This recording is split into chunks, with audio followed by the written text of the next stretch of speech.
Hello, my name is Brianna Sinclair, and this is the second part of the reasons why I didn't transition sooner. Here on my channel, I post mostly transgender content. If you like my content, please like, comment, subscribe to help me out. But with that being said, let's get into the video. So, in continuation from the video I made last time, this is more of like an addendum, I guess, to it, because even though all that is true and such, there were some things that just I didn't think about at the time, and one of them was like I buried myself in work. Regardless of what it was. So in junior high, I wasn't really the brightest. I mostly focused on like having fun with my friends, but I've experimented like the last bit and started to like bury myself in like my academics and stuff to try and like help be the best, because I didn't want there to be any excuse as to like why I couldn't do something. If I didn't do something, I wanted it to be because it was meant to be. If I gave it my all and it still failed, it was going to fail anyway. That's the way I thought. And so I studied and like I focused on learning and stuff like that in school, which isn't a bad thing. But it also means that like my social relationships with my friends and stuff suffered, and me kind of like looking at the world and trying to like focus on myself suffered. So I mean, there is that. And that continued on well past school. It kind of continues on today, to be honest with you. Whenever I got a job, I worked really hard, and my first job was I worked like mowed lawns starting out, and then like my first real job I worked at like McDonald's, and I was good at it, but like it's not hard to be good at it. Let's be real here. And I did my best to have fun with it. My managers loved me for the most part, and I did my best at everything I did. And even in college, I worked my butt off to try and get everything I could done and stuff like that. And in high school, it was even worse.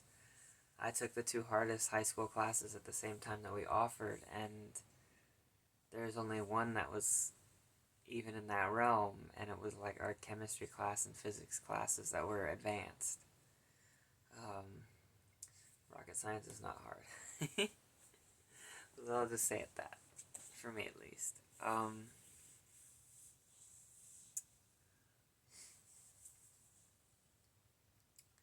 then whenever I got to my current job, it didn't change.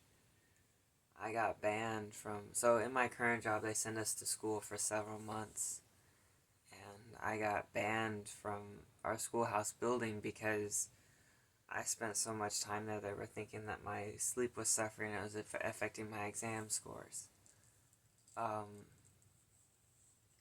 Because I was barely not passing. And my instructor, because our tests are all written out, there are no multiple choice. They are written response. And my instructors, because that they grade for understanding and keywords and phrases and stuff like that, to verify understanding. And my instructor, well, not my instructor, but my boss at the time was like, this could have been literally come down to like if the person grading your exam had a bad day. And I was like, okay, I don't know what to do about that, except keep doing my best. And then in my makeup job, I don't take my 15-minute breaks because initially it was because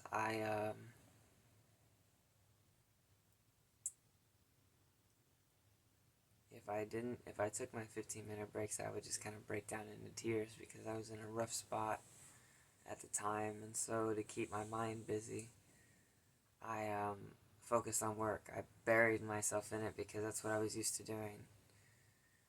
I always figured like if I worked hard enough, long enough, I could get to a point where I could focus on me. There was a point where I was happy, but also unhappy at the same time, and I had everything going for me. I had a good job. I had a wonderful wife and a wonderful relationship and a wonderful house. And everything was perfect, and I was still unhappy with nothing but myself. And that kind of like caused me to turn my gaze inward towards me and figuring out like why I was so unhappy and kind of looking at like everything that was around me and how I felt about things. And that was kind of like the start of me figuring out that I was trans.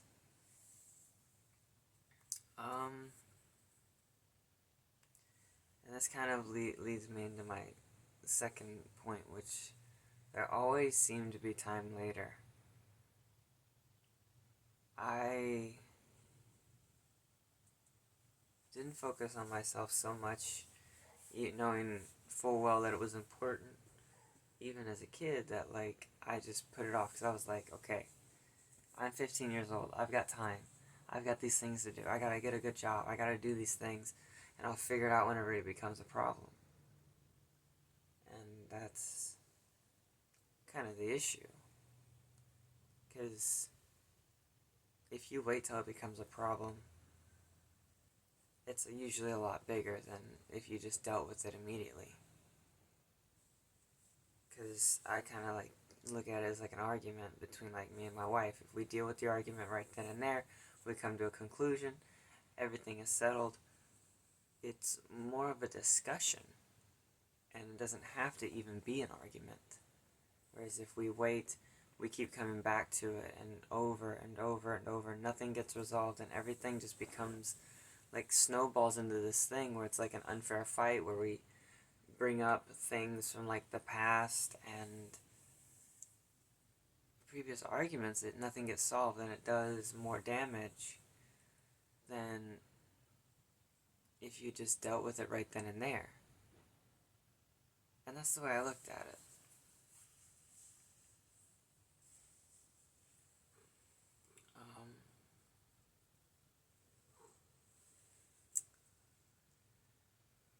And that was, at some point,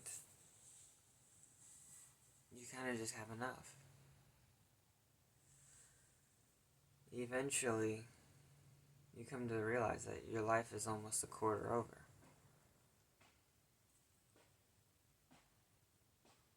And I kind of base that on like the average human lives 80 years. And so if I'm past 20, my life's over a quarter over.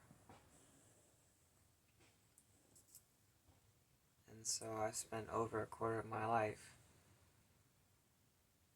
not being happy with myself in a way that normal people were.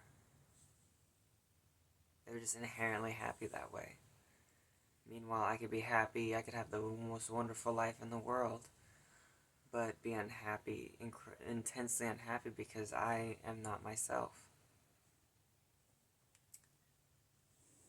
And kind of sitting down and kind of being forced to realize that was something I had to come to terms with.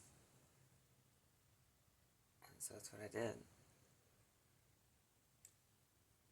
I didn't like the conclusion initially, but that doesn't mean it's not the conclusion. And that does kind of lead me into the next bit, which I was afraid to lose my family. Growing up, I liked crime shows and stuff like that, and I liked scary movies, and whenever I've watched all the scary movies I could, I would turn to like documentaries and stuff. So I would put on whatever, and I would hear all these documentaries about these people that were referred to as the less than dead, and it's people that were outcasts. Back in the day, it included even homosexual people that were disowned and cast out from their family and picked up by these horrible individuals just so they could be murdered because they knew that they weren't going to be missed. Because nobody was looking for them. They were disowned and essentially unwanted. And I was afraid of being dropped into that category because I didn't really grow up with a whole lot. I grew up in a poor town, in a country town, and my family was always poor. So not growing up with hardly anything, I was afraid to lose the one thing that was constant in my life, and that was my family and my relationship. My relationship was the first time I felt loved by somebody not my family, and that was so incredibly important to me that it terrified me the most. And losing my family, I didn't want to lose my family, but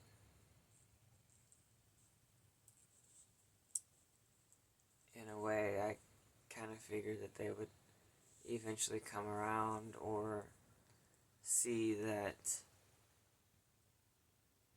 I'm still me in some way. And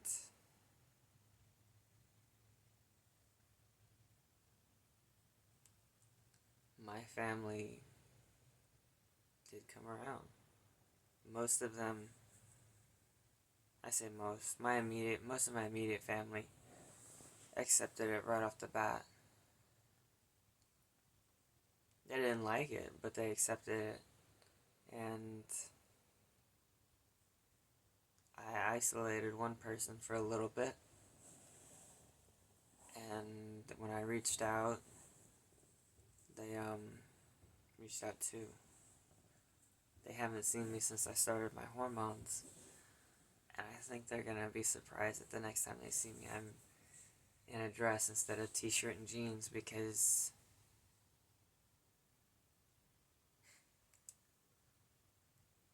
that was what I wore all the time.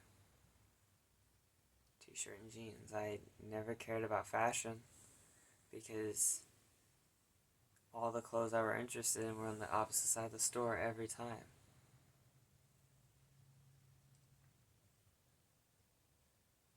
And it was taboo for me to even go over there. So I just wore t-shirt and jeans. I've packed up most of my boy clothes, to be honest with you, and moved them into a storage unit because I intend to cut them up and fix them. And I also use them as like my workout clothes, things I can work on like a car or move stuff and not have to worry about tearing and ripping, and it's stuff I can mess up. I can be dirty in these clothes and stuff like that. I don't have to be dainty. I can be brutish if need be. I don't have to wear like my good clothes because I don't have too many good ones. So why mess those up whenever I have these boy clothes that I can tear up? And that's the only reason I still have some of my boy clothes. I intend to like cut up a lot of them and turn them into like shorts and stuff like that, and sew some stuff together and kind of create like a jacket or something. Kind of refurbish a bunch of it and turn it into something that's more me. And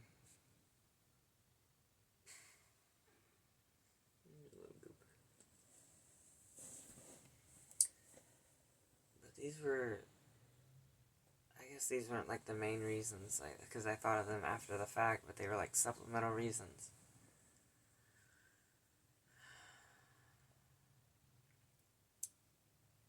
My transition started out scary, but it was the greatest decision I've made other than marrying my wife. Because it's allowing me to be me for a change.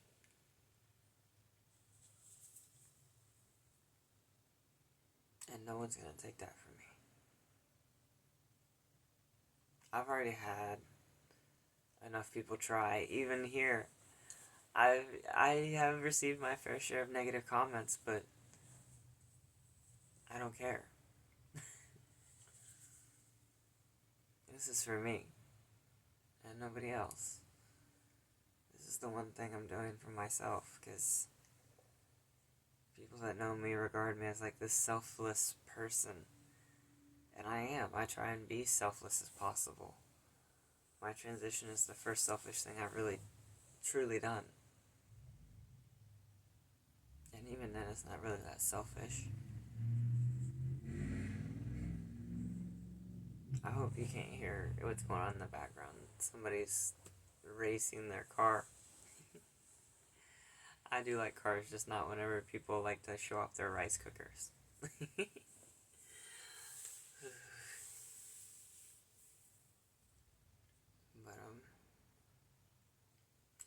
in coming out, a lot of my fears were either realized or put to rest. There was a little part of me that was worried about being an ugly girl. And that was quickly dismissed whenever my wife showed me like a little picture that she made of me. And because at the time I was looking for any reason not to. I feel like that's normal. Even that might not be normal.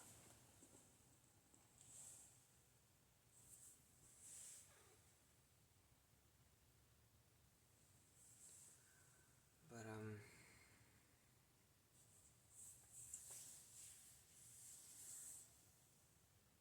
glad I came out and I started this. It's been a wild ride, and it's gonna be even more so, because there's a lot to look forward to. And I'm excited for every bit of it.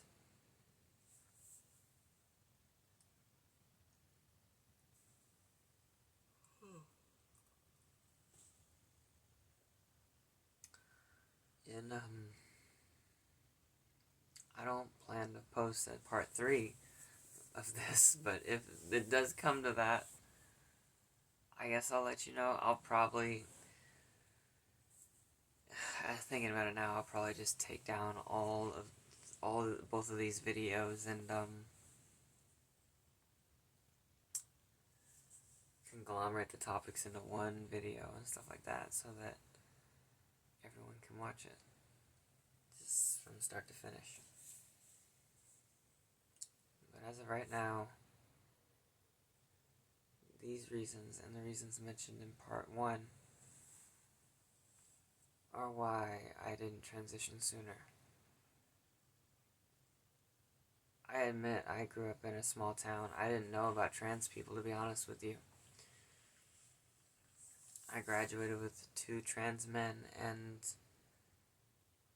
I was terrible about their pronouns because I had known them for so long. And so I just defaulted to their names.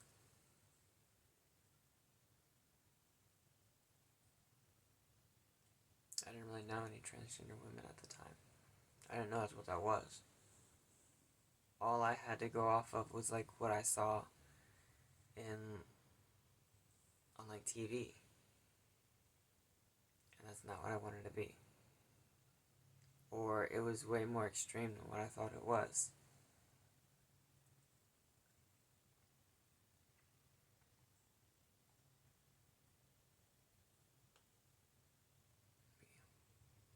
Anyway, This is part 2 of why I didn't transition decades ago. This is Brianna Sinclair signing off. Please like, comment, subscribe. I would love to hear your feedback.